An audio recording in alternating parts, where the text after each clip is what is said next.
You do it. Make your dreams come true. Yes, you can. Yes, you can. Just do it. Quest. Perhaps my most favorite maxim comes from this activity. Don't just do something, stand there. Listen, and then respond. Now, how do we respond? That brings us to the fourth part of our process.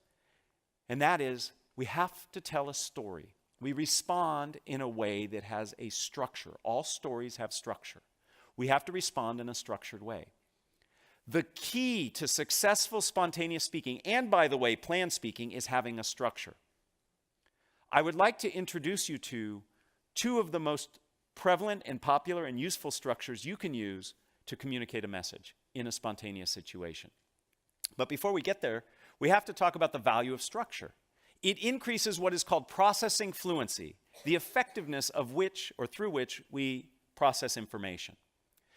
We actually process structured information roughly 40% more effectively and efficiently than information that's not structured. I love looking out in this audience because you will remember, as I remember, phone numbers. When you had to remember them if you wanted to call somebody. Okay, young folks today don't need to remember phone numbers. They just need to look at a picture, push a button, and then the voice starts talking on the other end. 10-digit phone numbers, it's actually hard to remember 10-digit phone numbers. How did you do it? You chunked it into a structure, 3, 3, and 4. Structure helps us remember. The same is true when speaking spontaneously or in a planned situation. So let me introduce you to two useful structures. The first useful structure you have probably heard or used in some incarnation. It is the problem, solution, benefit structure. You start by talking about what the issue is, the problem. You then talk about a way of solving it, and then you talk about the benefits of following through on it. Very persuasive, very effective.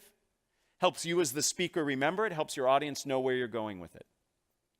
When I was a tour guide on this campus many years ago, what do you think the single most important thing they drilled into our head? It took a full quarter, by the way, to train to be a tour guide here. They used to line us up at one end of the quad and have us walk backwards straight, and if you failed, you had to start over. To this day, I can walk backwards in a straight line because of that. As part of that training, what do you think the most important thing they taught us was? Never lose your tour group. I'm not joking. Never lose your tour group. The same is true as a presenter. Never lose your audience. The way you keep your audience on track is by providing structure. None of you would go on a tour with me if I said, "Hi, my name's Matt, let's go." You want to know where you're going, why you're going there, how long it's going to take. You need to set expectations, and structure does that. Problem, solution, benefit is a wonderful structure to have in your back pocket. It's something that you can use quickly when you're in the moment. It can be reframed so it's not always a problem you're talking about. Maybe it's an opportunity. Maybe there's a market opportunity you want to go out and capture. It's not a problem that we're not doing it, but maybe we'd be better off if we did. So it becomes opportunity, solution, which are the steps to achieve it, and then the benefit. Another structure, which works equally well, is the what, so what, now what structure. You start by talking about what it is. Then you talk about why it's important, and then what the next steps are. This is a wonderful formula for answering questions, for introducing people. So if I'm in the moment somebody asks me to introduce somebody, I change the what to who. I say who they are, why they're important, and what we're going to do next. Maybe listen to them, maybe drink our wine, whatever, right? What, so what, now what? The reality is this: when you are in a spontaneous speaking situation, you have to do two things simultaneously. You have to figure out what to say and how to say it. These structures help you by telling you how to say it. If you can become comfortable with these structures, you can be in a situation where you can respond very ably to spontaneous speaking situations. We're going to practice, because that's what we do. Here's the situation. Is everybody familiar with this child's toy? It's a Slinky. Okay? You are going to sell this Slinky to your partner using either problem, solution, benefit, or opportunity, solution, benefit. What does the Slinky provide you? Or you could use what, so what, now what. What is it? Why is it important? And the next steps might be to buy it. Okay? So by using that structure, see how already it helps you? It helps you focus. Get with your partner. And we're only going to have one partner sell to the other partner. Okay? So get with your partner. One of you will volunteer to sell to the other. Okay? Sell a Slinky using problem, solution, benefit, or what, so what, now what. Please begin.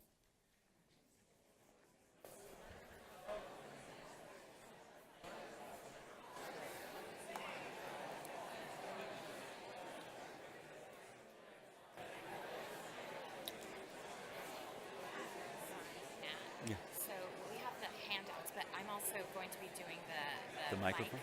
So when I debrief this, you can go ahead and pass them out. Okay, Does so that make sense? After Q&A? No, after this activity. Okay, and then after that we'll do Q&A. Correct.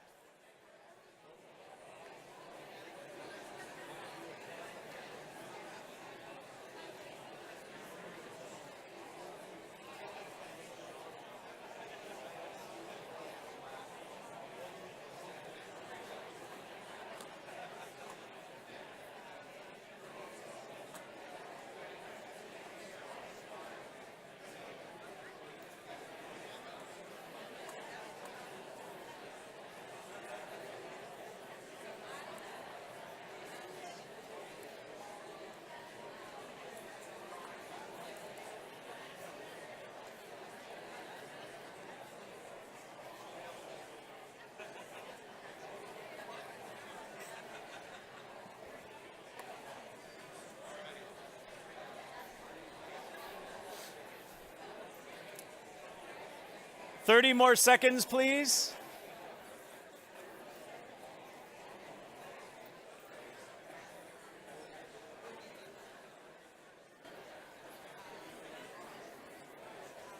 Excellent. Let's all close the deal, seal the deal. I have never seen more people in one place doing this at the same time. I love it. I teach people to gesture and gesture big. It's great. I love it. So if you were the recipient of the sales pitch, thumbs up. Did they do a good job? Did they use the structure? Awesome. I'm recruiting you all for my next business as my salespeople. Please try to ignore this, but as we're speaking, the handout I told you about is coming around. On the back of that handout, you are going to see a list of structures, the two we talked about and several others that can help you in spontaneous speaking situations. These structures help because they help you understand how you're going to say what you say. Structure sets you free, and I know that's kind of ironic, but it's true. If you have that structure, then you're free to think about what it is you're going to say. It reduces the cognitive load of figuring out what you're saying and how you're going to say it. All of this is on that handout.